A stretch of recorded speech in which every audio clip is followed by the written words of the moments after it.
Social मीडियावर आलेली एक अनोळखी फाईल एका क्लिकने डाउनलोड केली आणि काही क्षणातच बँक खात्यातील आयुष्यभराची कमाई गायब झाली.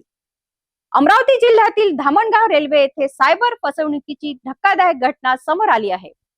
फेसबुक वरून आलेली एक संशयास्पद फाईल डाउनलोड करणे एका तरुणाला चांगलेच महागात पडले असून त्याच्या विविध बँक खात्यांमधून तब्बल 2,88,000 रुपये परस्पर काढून घेण्यात आले.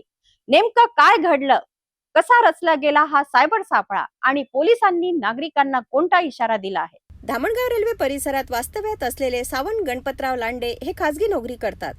माहितीनुसार त्यांच्या फेसबुक फाईल मॅनेजरवर एका अनोळखी व्यक्तीकडून फाईल प्राप्त झाली होती. सदर फाईल डाउनलोड केल्यानंतर त्यांच्या मोबाईलमध्ये काही तांत्रिक बदल झाल्याचे त्यांच्या लक्षात आले. दरम्यान अज्ञात सायबर गुन्हेगारांनी त्यांच्या विविध बँक खात्यांमध्ये प्रवेश मिळवत ऑनलाईन व्यवहार सुरू केले. फिर्यादी यांना काही करण्याच्या आतच त्यांच्या खात्यामधून एकूण 2,88,000 रुपयांची रक्कम परस्पर काढून घेण्यात आली.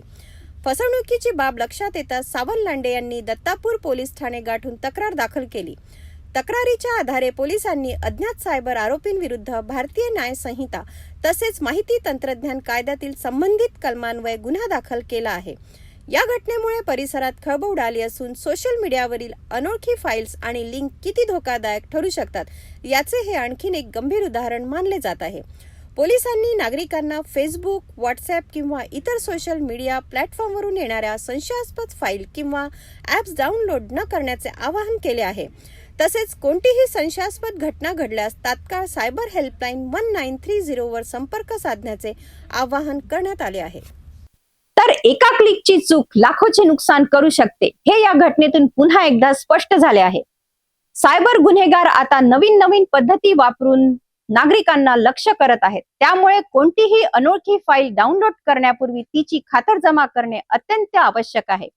लक्षात ठेवा, अनोळखी लिंकवर क्लिक करू नका, संशयास्पद फाईल डाउनलोड करू नका आणि बँकिंग संबंधित माहिती कोणासोबतही शेअर करू नका. सावध रहा, सुरक्षित रहा.